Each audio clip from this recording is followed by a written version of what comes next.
Hello, beautiful people. I want to welcome Mr. Enty Lawyer. Um, we all know him. You guys drive me crazy, always referring me to him. And he's a great source of information for pretty much everything we do in our channel. And many of you are cult followers of Mr. Enty Lawyer. So I want to thank him for being here and taking his time to grace us with his presence. Thanks for being here, Enty. I'm happy to be here with you. Thank you for having me. Yes, yes, yes. One of the many questions that I've been asked is, how did you get started with all of this? Honestly, I was just bored at work one day, and I had a friend who was a blogger, and I was reading it. She just had a blog spot thing. Her name is Corey Kennedy, and I just saw it. And I go, I could do something like that. And one day I just wrote, and nobody read it at all, and so then I went into her blog and I started linking to my blog in her comments, and then just one day it kind of took off. Like after like 2 or 3 weeks, it took off. Really, that quick?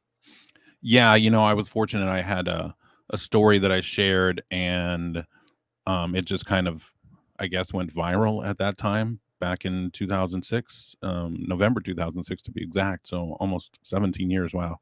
And yeah, it went crazy, and there's been a lot of peaks and valleys and stuff, but that's how it started. Well, that's a long time, though. I know.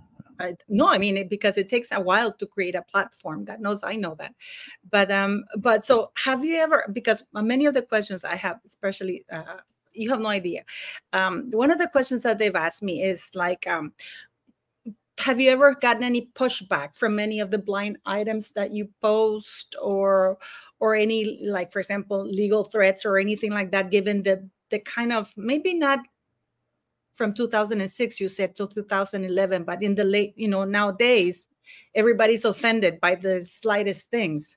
So have you gotten any pushback or any legal threats for any of your blind items? I mean, there was one time, yeah, but I mean, most of the time, no. I just, that somebody will say, "Oh, can you take that down?" or something, and I'm generally happy to do that, or I don't have a problem with that. And then also after a while, you learn, like, hey, if I write something about Mariah Carey, I can expect, a letter from her lawyer the next day or the day after. Are So you yeah, so then after a while, you just go, okay, well, I'm just not going to write anything about Mariah Carey. Wow, why is she so touchy? I mean, that's insane. Because it's not that she's touchy, it's just that she has lawyers that get paid a lot of money to, watch all that kind of stuff, and I'm not even sure that she actually knows that they're, necessarily doing it. So it just, that's, she just can hire people to permanently do that for her. So I just choose not to write anything about Mariah Carey for the most part. Oh, okay, okay. That sounds reasonable. Why invite the hassle, quite frankly? So Exactly. what I was gonna say something like, because you are a lawyer, right? Yourself? Yes, I am. You're an entertainment lawyer? Yes. And you have also your page, which I'm gonna link. By the way, I will leave all of Mr. Enty Lawyer's links. So you go sign up on Instagram, Patreon, everything that he's got. He's gonna the links are gonna be listed below here. So we show him some love and we go and subscribe to his all his social media. So I wanted to ask you, because a lot of people have asked me this, the blog Crazy Days and Nights, right? Yes. Daysandnights.net. I mean, it's because right now most people only take I was surprised that people, when I said that I was going to interview you, they said, well, you should get the guy also from Crazy Days and Same guy. so Same guy. So I said to the person, because for some reason they only have seen the screenshots that says blind items, like blind item. Yeah. So I actually had to say it's actually the same person. So what is the most viral one that you think that comes to your mind that's been like, this really put me on the map kind of thing? I mean, there was the first one, and that was just, and honestly, In 2006, it was a big deal, and in 2023, it would be nothing. Everybody would just assume that it would be true like that, but it was about Jennifer Lopez not doing her own vocals. Oh my God. And but I mean, nowadays, obviously, everybody knows that people don't necessarily do their own vocals, or it's auto-tuned, or they get somebody to come in and, sing the high notes or whatever. So, but at that time, it was a big deal, and that kind of, like I said, put the blog on the map a little bit. And then there's been some other ones. Gosh, back in like 2012, there was a huge one, but it wasn't necessarily the blinds. That blind, it was like a bunch of comments, and then the comments took off. And because back then, I remember that post, it probably had 2,000 or 3,000 comments, and so people were just going back and reading all the comments and everything. I don't know. There's been a lot of big ones. There's been a lot of scoops and things, and it's just a long body of work. I don't think that there's really anything that's just like totally been, oh my gosh, millions and millions and millions and millions of page views for certain ones. It's just a nice steady thing, and especially now that there's so many with Instagram and Twitter and TikTok and stuff, they just kind of, like you said, you've seen the screenshots, and the screenshots just go everywhere. Yeah. So, it's hard to keep track of where they all end up. And if it's, say something like about a Real Housewife or something, then it shows up on the Reddit Real Housewives pages. If it's about whatever, something else, Meghan and Harry or something, then it shows up on a bunch of, royal Reddit stuff and things like that. So. Yeah, and a lot of questions they ask me. Do you verify your sources when you get stuff? Like, do you verify it, or I mean, because I'm pretty sure that now people must be reaching out to you now because you really have a huge cult following. It's so do they reach out to you and they send you info and then you verify it? I mean, because you are pretty much the Bible of celebrity info, on out there. Yeah, I try and verify everything, and if I can't verify it all, then generally what I will do is I won't ever reveal it. Or if it's from a reader, I will specify that it is from a reader rather than myself. Because sometimes, like, a reader will send in something and it won't have the answer. And I have a pretty good idea who it is, but I just like, I'm just going to make this a reader blind item because they didn't even send me the answer. And then people can just guess, but I'm never going to reveal it because I don't even know the answer. So... but yeah, the things that I post and reveal, then I verify. I want to ask you something because I think this is a hot topic right now. I started watching you when I was in Norway, but now this is big topic with Kim Kardashian and Taylor Swift about the video call, because it's all over the net. It's all over the net. I mean, and I saw you posted some blind items about it. But I mean, what info do you have on that? I mean, because I'm eating this up. I have been glued to watching everything about them. Yeah. So basically, Taylor and Kanye, they got into it, and then Kanye released a song and said that, in the song that he made Taylor famous, and then there was a line in there that referred to Taylor as a B word, and Taylor never agreed to that. And then Kim released a phone call, a recording or whatever, where supposedly Taylor did agree to it, but then Taylor in 2020 released an unedited version of it, and Kim had recorded Taylor without Taylor's permission. So, and Kim's never apologized for it or anything like that. And, like I said, it was a two-party consent thing, and they never got Taylor's consent to record it, so it was illegal in the first place. So yeah, and Kim's never apologized for it, and I don't think that she actually ever will. But Enty, you're a lawyer. I mean, first of all, didn't Kim Kardashian break a few laws here, especially if it's a two-party consent state? And didn't she cost Taylor Swift a lot of money? I mean, because apparently she was traumatized, and I mean, everything that happened to her. I'm surprised that there have been no lawsuits or no legal talk. And I've had some people tell me that it's because it's all a PR stunt, because given how Taylor Swift says that it's so horrible for her that she had to leave the country, that she couldn't go out or anything like that. And yet there's no, and I'm sure Taylor Swift has lawyers. So I'm surprised that she didn't go after Kim Kardashian and Kanye West with a lawyer, especially she had proof that they had a doctor that video thing. I mean, do you have any info on that? Why she didn't do it?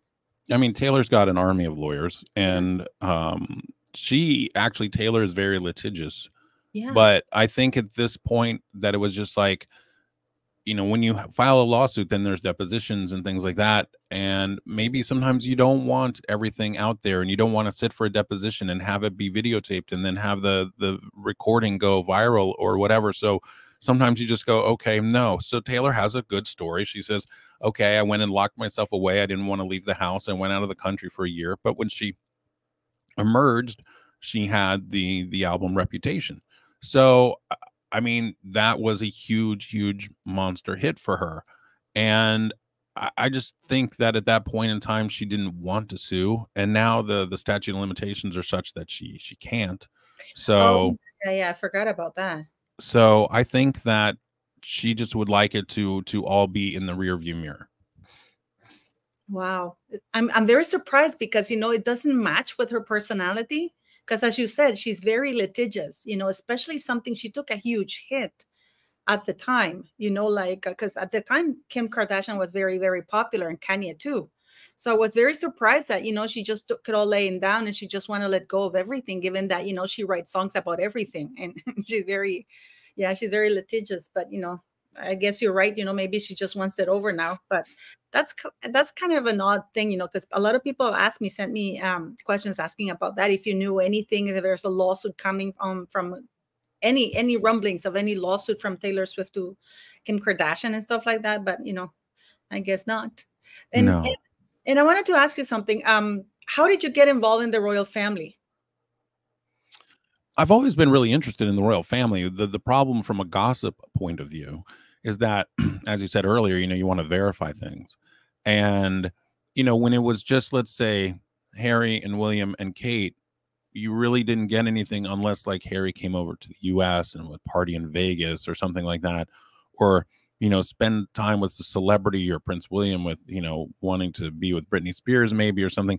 That would Really? probably go. There was a whole back and forth back in the day. But yeah, so it's really hard to get anything or to verify anything. But when you have somebody like Meghan Markle, who was always on my radar anyway, and then she just has a normal following and groups of people that you already have like a contact network into or a way to get that stuff.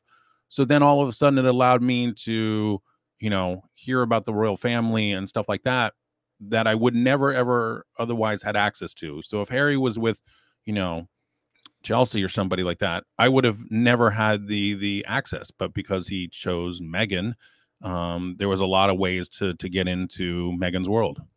Yeah.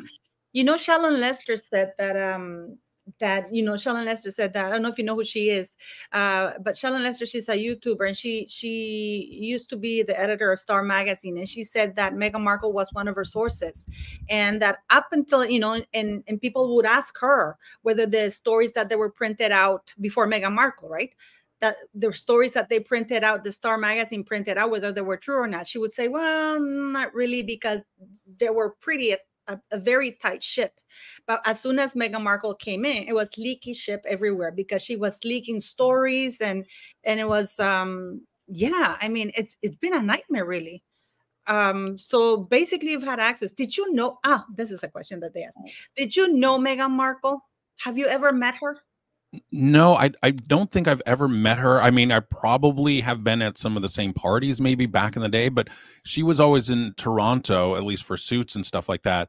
And I don't think that when she was on Deal or No Deal and being in LA and doing like 90210, that I don't think we ever, I mean, I don't actually ever remember meeting her. We probably were at the same parties or something like that, but I don't ever actually remember meeting her.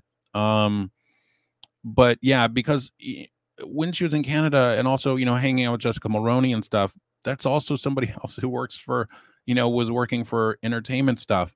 And there's just too much. There's too many people who worked on Suits. There's too many people that knew her and, behind the scenes, like a Deal or No Deal.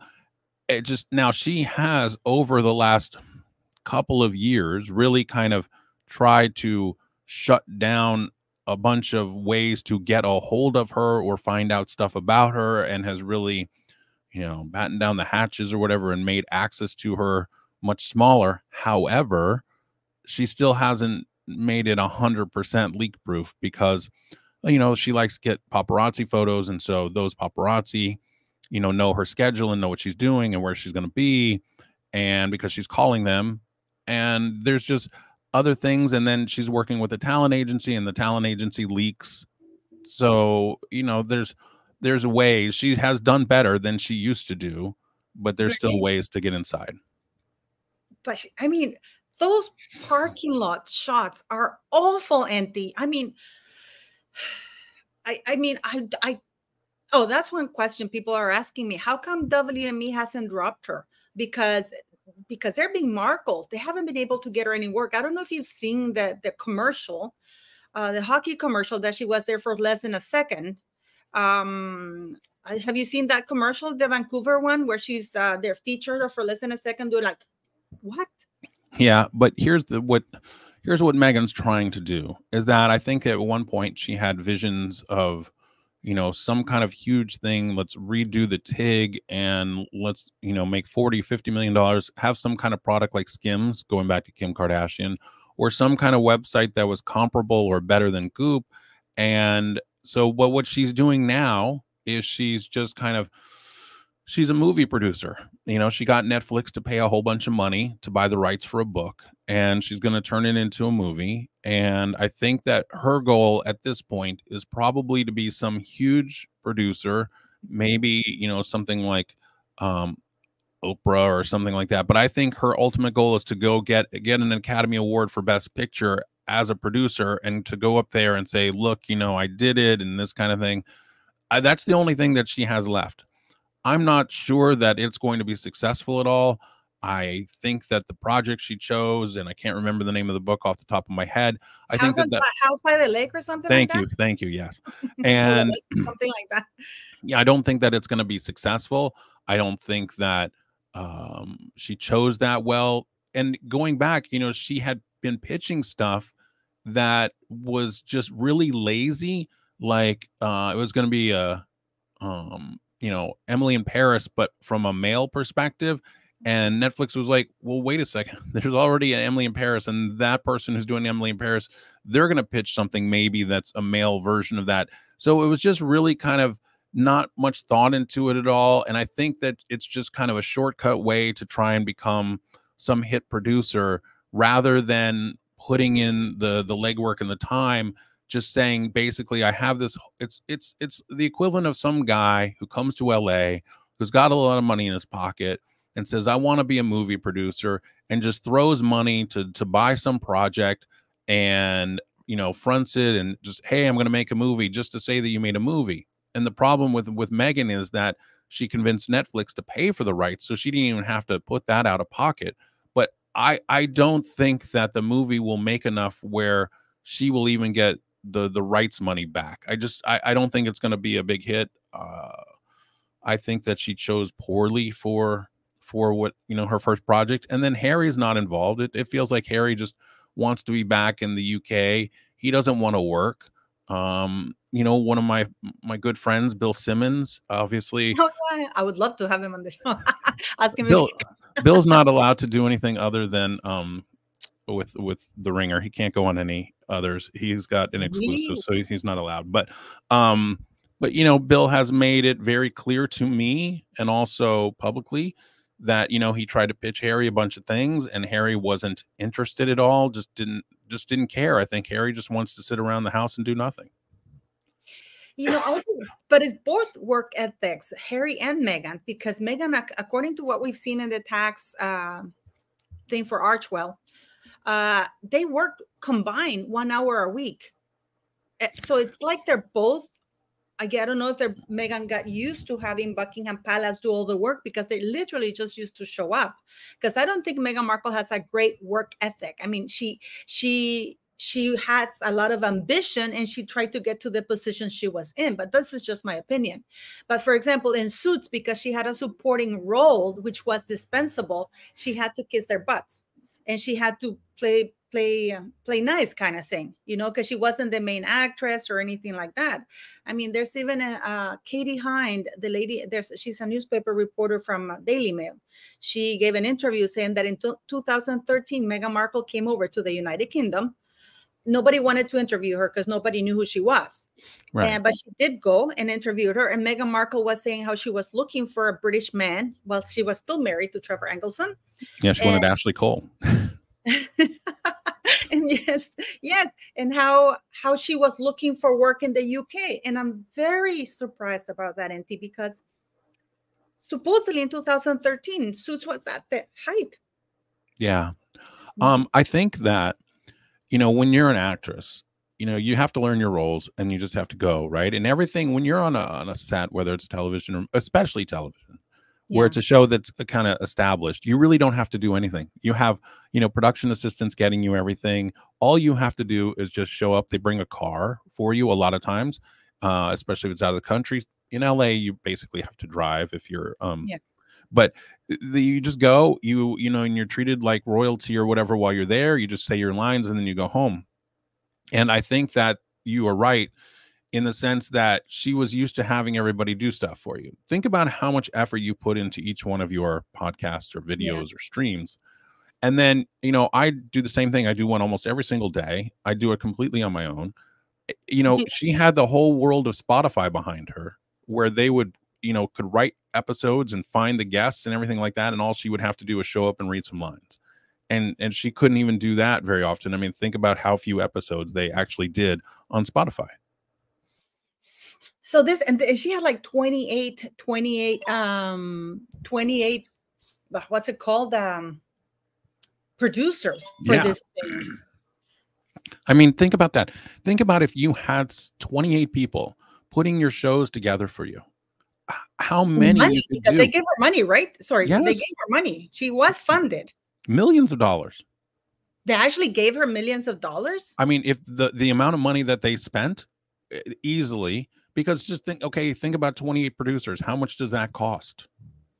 I assume they were paid, right? Yeah, they're paid. And, you know, and Spotify is probably so grateful that they got out of that because, you know, Spotify is laying off people and stuff, but it's because of bad decisions like Meghan Markle and Harry that Spotify has to lay off people. And it's because of that kind of thing that they have to, you know, they're not paying artists who have less than, you know, 1,000 followers and stuff like that. It's because of bad decisions like that.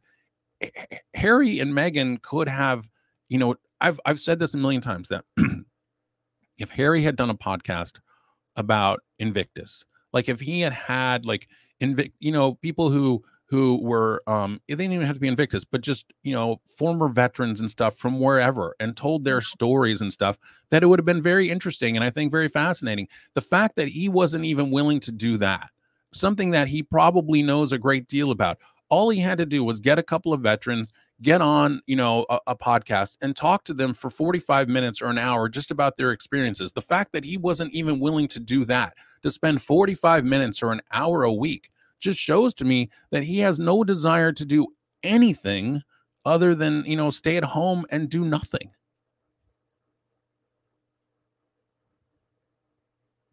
Yeah, I guess so. Sorry, it's my puppy. But City, but I was going to say, why do they still pander to them though? Why haven't they dropped Meghan? Why hasn't Netflix dropped Meghan? Because if they own the rights to the movie, why don't they just fire her? I think that they're, you know, they want to give it a shot, but Netflix has turned down a lot of her ideas. And I mean, a lot of them. And I think they finally said, okay, fine. Because Netflix does not want to make William Morris Endeavor unhappy. Okay, because if you make William Morris Endeavor unhappy, then on next thing you know, Netflix goes, oh, we want so-and-so to do a movie. And William Morris Endeavor goes, you know what, you weren't very nice to Meghan, so we're going to go ahead and go to Warner Brothers, or we're going to go ahead to Amazon and stuff like that. It's a very incestuous kind of relationship in Hollywood. And it's the same kind of thing where if there's a publicist and the publicist has 30 or 40 clients, and one of the clients isn't as big as, like, they have a bunch of A-listers and then they have a B-lister. And the publicist goes to People magazine and says, I need you to interview this B-lister. And they go, we don't really want to. And then the publicist goes, fine, I'm not going to make this A-lister available to you the next time that their movie comes out. And so then People magazine goes, okay, we'll interview the B-lister.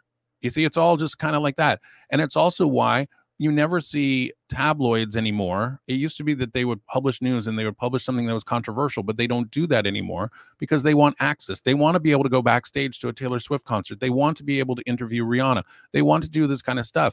And if you go and you say something bad about a movie star, you go and say something bad about a singer, then you're not going to get the interview. You're not going to get to rub shoulders with Tom Cruise if you say anything bad about him. You're not going to get your selfie that you can post to Instagram if you say anything bad about him.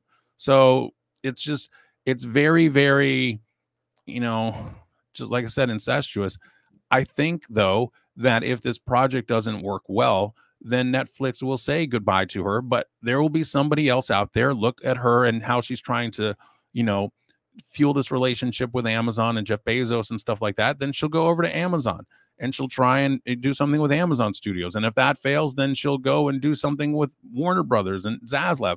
She'll go over to Disney and do something with Bob Iger. You know, it just, she will keep finding a way to try and do it.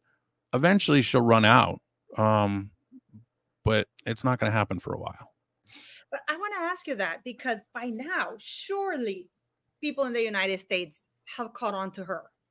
I mean, surely. And this is one of the major, like right now, I'm getting questions like, why is WME still trying to hype this woman up with everything they know? And they've seen that everything this woman touches turns to crap. Why? Especially because, and this is just my opinion, please tell me if I'm wrong, that I don't believe that PR agency of the caliber of WME is going to stage those horrible paparazzi parking lot shots, because they would do something better. I think. Well, WME is just an agency, right? That's all they do is they make deals. Okay. As far as like a publicist or the parking lot photos, that's something that Meghan is doing on her own. Okay. She's doing that separate and apart from WME. And you have to realize that a lot of it used to be back in the day, let's say 06, 07, that kind of time period, when tabloids had a lot of money, they would pay a lot of money for photos.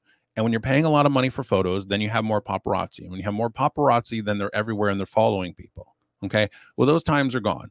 You know, magazines are 30 pages at the most. And People magazines thinking about going online, there's just not the budgets anymore. But there's still a desire to get photos of celebrities. But the way it does it now is because there's not a lot of paparazzi. So what happens is Meghan calls somebody from, you know, a paparazzi or whatever. Sometimes she'll call Backgrid, but sometimes it'll just be somebody who's with her. They'll take the pictures and they sell them to Backgrid. And they just like, okay, you know, there's been some bad publicity. Oh, I look good today. I'd like to go out. I'm going to go walk. And you can tell if somebody's in a street, if somebody's in a parking lot, rather than say like a sidewalk, then you know that it's a setup, because they don't want anybody to block the shot. You know, if you're on a sidewalk, somebody could come out, somebody could block the shot. But if you're in the street, the only people in the street are cars. So that's always a good way to see that it's a setup. So Meghan is doing that on her own. It's separate and apart from William Morris Endeavor. But there's a lot of people who were with WME and other agencies, big agencies, that do the same thing. It's because they can't handle the thought of not seeing themselves, you know, in the press. They love seeing photos of themselves. They love seeing articles about themselves. And they just can't stop. They just have to do it. And you know, if you have somebody like going back to our Kim Kardashian thing or any of the Kardashians, and they go, you know, I don't really want to deal with the paparazzi today, so I'm just going to post a whole bunch of stuff to social media, like to Instagram, heavily filtered, and get 1 million likes that way, because I just want to feel loved, and I want people, you know, I've got this thirst that needs to be quenched. And I think part of the problem that we have here is that Meghan needs that thirst to be quenched, and I'm not sure that Harry really cares.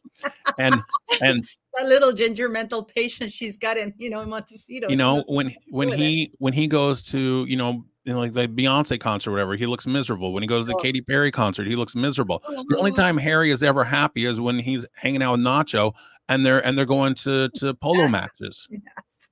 It's insane. But why is WME still with her? Because why? I mean, people say they're getting Markle because they haven't been able to get her anything, really.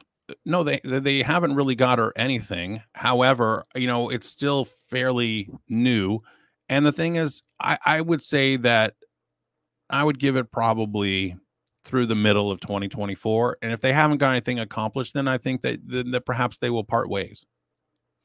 Wow, but people are rumoring, because I don't know if you've seen the news, even in Great Britain at least, that WME is getting ready to dump her after this thing with the book. Because I'm sure WME, as you said, they have other celebrities, and these celebrities think of their reputations. For example, Julia Roberts doesn't want to be near the likes of Meghan Markle, for example. Kevin Costner, that thing. I mean, how did she end up going there? Because you could see the guy when Harry was offered the mic and it was given, and the guy just laughed, literally laughed on his face, and just hugged the mic closer. How can people? I mean, how did Kevin Costner? And I think it's actually what's a horrible thing to watch. I mean, how did it was painful to watch, and how Meghan hands Harry the award and kind of shoves him over there to pass it over and stuff. It was very awkward. All that stuff was very awkward. But again, a lot of these things are, let's say, like Leonardo DiCaprio has a party, he'll invite his friends, but then the agency also says, we want people to be seen there with you, so you need to invite these 20 people. So Kevin Costner, here, they're in Montecito or whatever, we really would like them to come, can they come? It's just like this pressure. And so it was kind of forced on Kevin Costner to have them there. It was not something that he didn't invite them personally. He was forced to kind of have them there. And Meghan, like, stepping into the spotlight like that, it was so awkward and painful to watch. And you could tell again that Harry really didn't want to be there. Yeah, but it's very cringe. And this is, again, it goes back to why is WME pushing Meghan Markle so hard? Because even Oprah, I've seen Oprah post a couple of pictures here and there, but it's not like before. But still, she posts things once in a while. And also Tyler Perry. I mean, I really don't understand. Like most of my subscribers, they say, why is WME not seeing through? Because I wonder if any of the A-listers push back at WME, because just like A-listers need a representation, but so does WME. WME needs the A-listers, and it's got to come to a point where if you are like a proper star, you don't want to be associated with the likes of, how they drop sometimes people because they were involved in scandals and stuff like that. And we've been hearing that because of this book, Endgame, you would think he's an Avenger. I said, like what's, but it's gotten a lot of backlash, and Meghan Markle, a lot of people, me included, think that they've been publishing articles, the royal races, we have to keep talking, like it's like they're digging a deeper grave kind of thing. So people are wondering how can WME still be associated with such high stars? Like you say, they're very powerful, and then have Meghan Markle. I mean, what do they think they're going to get? Is it because of Harry? No, I think that obviously any agency, they're thinking always about the money, right? They're thinking, how can we get our 10% or 15% or whatever? So, you recall when WME signed her and them, that there was all this stuff that came out like, oh, she's going to be the face of Dior, and she's going to be this, and she's going to be that. And honestly, if she was, and I think they were trying to put a seed in the mind of Dior or whatever. So let's say she did get a Dior deal. It obviously didn't come to fruition, but let's say that she had. And you're talking, probably $20 million a year or something. And so then WME gets, $2-3 million. Now, obviously that didn't happen. And if there's not going to be deals, like you said, WME, they like the very best of the best. So if there's not enough deals, they will drop her.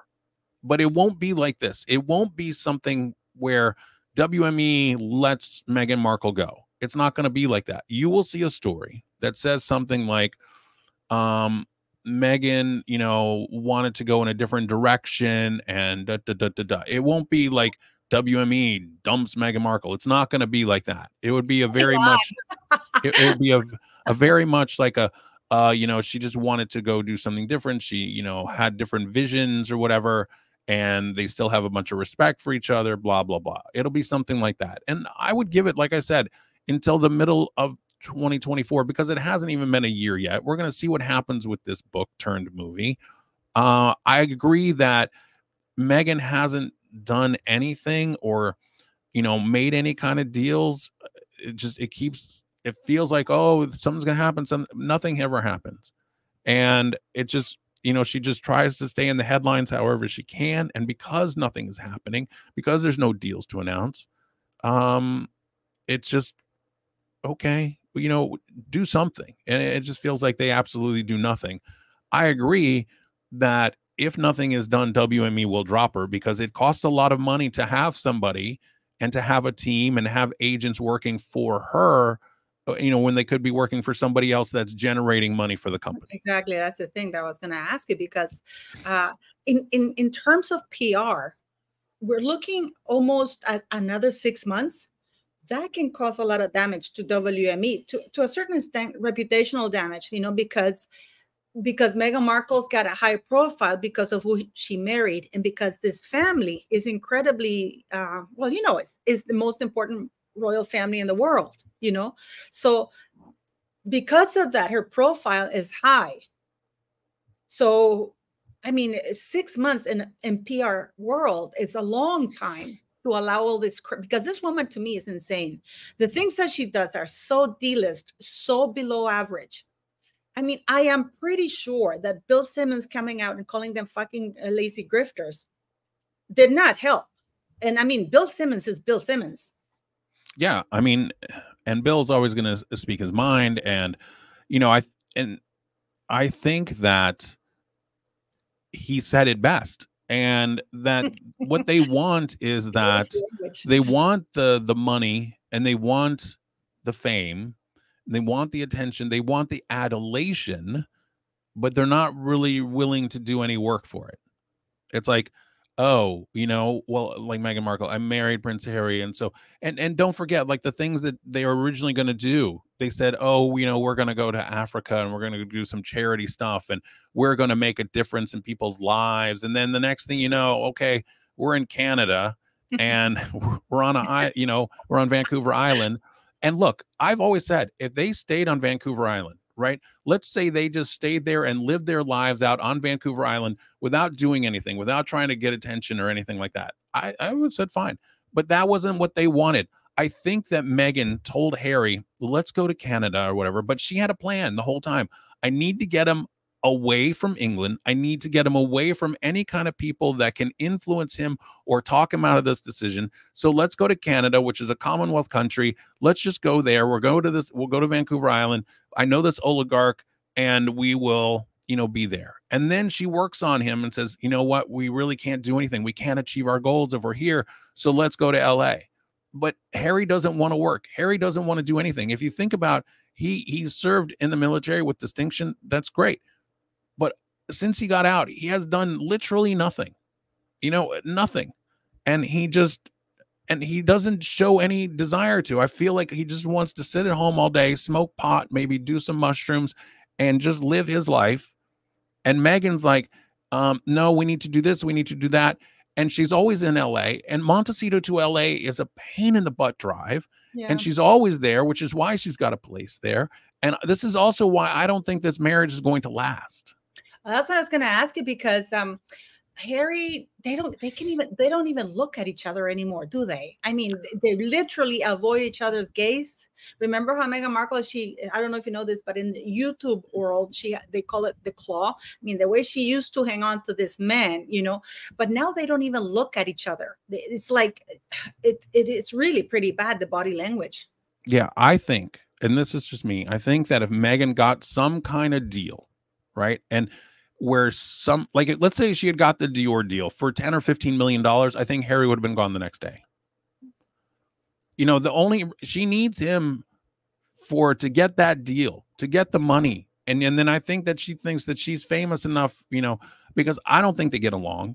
I think they have totally separate agendas, and she doesn't want to sit at home. She wants to be seen. She wants to have people like her. You think about this, go back to her wedding. Right? This is somebody, as we said, who was a supporting, actress on Suits, which was on the USA Network, which people watch now on Netflix, but nobody watched when it was on USA. And she invites people like George Clooney to her wedding, and Oprah and people that she would have never even met. And here she is inviting them to her, to her wedding. And I remember specifically, she invited Reese Witherspoon, and Reese Witherspoon's like, I don't know this person. Why would I go to her wedding? Oh, wow. And So that did happen. yeah. So, and it's just like, okay, I don't know this person. And I think from that point, she was like, oh my gosh, I get to, be with all of these A+ listers that I would have never, ever got to see ever or be with. And that's what she loves. She loves being, the center of attention. She loves being at that height. And I think that she thinks to herself, I've got that, but I need my own money. And yeah, I don't think that the marriage is going to last. Do you think this is one of the things, because a lot of people sent me your blind item of the surrogacy, that you posted a blind item that they would have gone for another child, but the surrogate said no. I mean, there's so many rumors. There's so many things. There's so much secrecy around the children. Have you heard anything, any blind any info about that at all? I do find it interesting that they don't show off the children at all. I don't know if it's a Harry thing because he felt like he was shown a lot. This is where I found it the most strange, is at the Katy Perry concert. Orlando Bloom brought, his kid with Katy Perry there, right? So they have a young child at the concert. And for whatever reason, Meghan and Harry chose not to bring their children. They never bring their children anywhere, even where it is appropriate to bring them. Yeah. I feel like Meghan spends all of her time in LA. Harry spends his time doing whatever. And that there's a series of people that watch the kids. And that, they're kind of used as props, but not even really as props all that much. It feels very, and I know that you had mentioned this in an email to me. It's like Priyanka Chopra to some extent, where Priyanka will go one day and spend an entire day and just take photos and photos and photos with the child. And then use those photos throughout like the next 6 months or something. But that child is very much a prop friendly child kind of thing. And I don't know. I think Meghan's far too busy and doesn't really, doesn't spend time with the kids at all. Well, she's not quite motherly, is she? I mean, where is Doria in all of this? Because we haven't seen her around very much. Where is she? Well, we saw her with the Kardashians. Yeah. But I mean, lately, especially with all the furore of the book. Yeah. I mean, I wonder if we're going to find out for sure, because Omid Scobie got himself in a pickle, blaming the translator and then blaming the Dutch publication. And now the Dutch publication has come out and said, no, what he's saying is factually incorrect. And I wonder if he gets sued, whether he's going to turn on her, because this is starting to get ugly for them. So, I mean, I wonder what's going to happen with that. And Doria, I mean, because Doria is pretty much another grifter. She was not very motherly. She was gone for 8 years, according to Markle and the family. So, I mean, what do you think has happened with her? And I mean, do you think that Meghan and Omid are going to have issues with the book? With what's happening? So our good friend Kinsey, I told her last week, I said that I think that Omid got caught out in his lies because the Toll Translator story was just a lie. They only sold 9,000 books in the US, which is a pitiful amount considering the amount of publicity that they had, especially with the Dutch translator scandal. And I think that the only way that Omid can make any money or anything going forward is to actually write a book about Meghan and Harry. Yeah, I was thinking that, if he turns on them and how they use them. Yeah. So I think he's going to write a book on, like, just totally turn on them and write a book. I think that's the only thing that he can do to save himself and to make any money, because he has exhausted anything that he can say about the royal family. And I speculated before that I think that what he wrote in Endgame is basically leftovers from the first book. Like, it wasn't, other than the whole, the racism thing or whatever about the baby or whatever, it's all just left over from the first book. And there's nothing really new or anything like that. And so he knew that it was boring. And so he knew he needed to spice things up. So here you go, the Dutch translation thing. And I knew that somebody would come forward and say, no, we did send them the thing with that in there. And they did. So he was just called out for lying, and I think the only end game he has left is to basically burn every bridge with Meghan and Harry and write a tell-all book about them. Yeah, and what about Marcus though? Because he actually, Omid Scobie has been many times over last year and this year to California because he's posted pictures on what's it Yeah, called, on Instagram. yeah, he essentially lives in LA. I mean, for the most part, I think that he lives in LA. I know he goes, back and forth, but there's too many people that see him out and stuff all the time. And he just came back last week. So I think that Omid lives in LA, and I think that he thought it would give him greater access, and also he's thirsty too. He wants to be on TV. He wants to be not just a royal correspondent. He wants to Terrible be, thing. Oh, narcissist. yeah, he wants to be like on Access Hollywood or Inside Edition. He wants to be on TV every single day. And that's not going to happen if he's in London. So he's here in LA. And also, I think he's setting up meetings because he would like to, like I said, I think he's going to burn all the bridges. And I think he's going to write a tell-all on Meghan and Harry. Yeah. How broke do you think Harry is? Because they're not making any money. They didn't get paid any money. His money's tied up in trust funds that he can't really break. Charles is not giving them money, or is he? And then, I mean, what do you think is going to happen with this visa thing with the Heritage Foundation? Have you heard anything about that? That's a lot of questions in one. So I think that, the money, there is a lot of money tied up in the trust thing. He did make money from Spare. And I think that that's probably enough to get them through. I think that, if he needs, when he did the whole polo tour kind of thing, he got paid for that. And, and Meghan, this, she can go get 300 or 400 grand in a heartbeat just by going somewhere to speak and stuff like that, even though I wouldn't pay her $10, but there are people that do.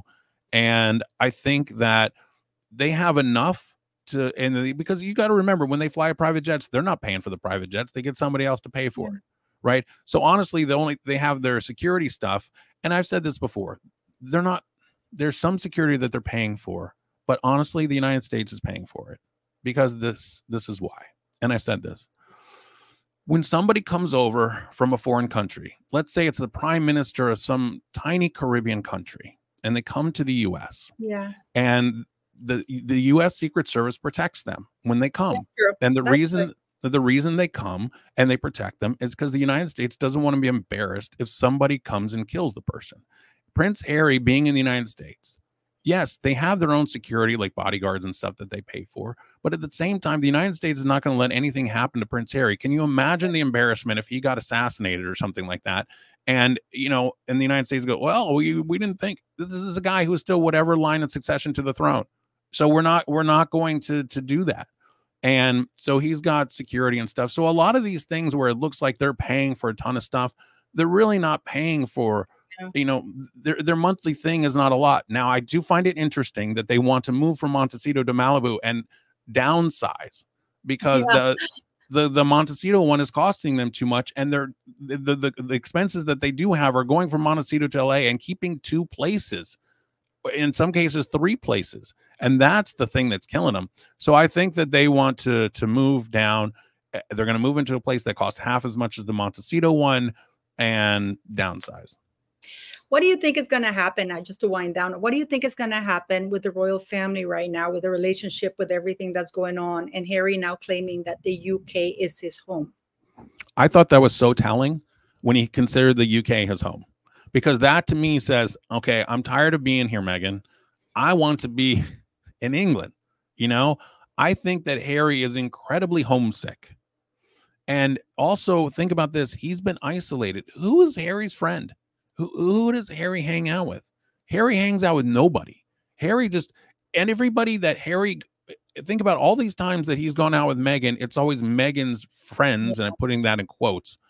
Or acquaintances and stuff like that. It's nobody with Harry. That's why he looked so happy on the polo tour, because he was actually with somebody that he liked. He's never with anybody that he knows because he doesn't know anybody in LA. He doesn't know anybody in Montecito. All of his friends, everybody that he grew up with, is in England. And when the Duke of Westminster, I am convinced 100% that this is the make or break in June, is that they said, oh, well, we did get a save the date, but we said we weren't going to make it. Okay, well, I'll tell you this. It was Meghan who said we weren't going to make it. This is somebody who is the godfather to Harry's child. Okay, this is somebody that he grew up with. This is somebody that is the godfather to William's child. This is somebody who is one of his best friends in the whole world, who he has known since he was little. And this guy is getting married. And Harry's not going to be there. I find that just, I don't think that Harry is going to miss that. And I think this is going to be the make or break. This is why I think that June is going to be the end of Harry and Meghan, or we're going to find Harry again going solo to England. Wow. Yeah. Wow, that's actually quite strong. Yeah, I mean, I agree with you. But the thing is that the press is reporting that he was never invited, No, and this is just being put out there because he's the proper billionaire. I think he's one of the wealthiest people in the United Kingdom. I mean, this guy's proper billionaire. Yes, you know, and they always here. Yeah, they said that Harry wasn't invited, and then Harry or whatever pushed back and said they got to save the date card or whatever. Because it's yeah, Meghan. exactly. I can't. Okay, and speaking of the Duke of Westminster, I cannot see the Duke of Westminster not inviting Harry, somebody he has known forever. You know, this is why. You have to think about that. Everything that Harry's done, I don't think he wants to run the risk of having Meghan and Meghan causing a scene, especially. I don't think Meghan will come. Meghan's not going to go. She's very unpredictable. She's very unpredictable. If there's enough press and she can make it about her, because we know she has a way of making things about her. That's true. But maybe the Duke of Westminster says, Harry, you can come, but don't bring Meghan.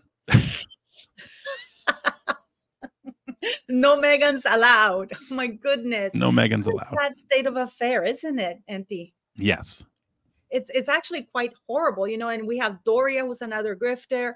We have this whole thing with the book. And I do agree with you. You know, I thought about it, about Omi Scobie turning to them, because he can't ever go back to being, well, he was never really a royal reporter, but he can't go back to that. He's completely discredited as author.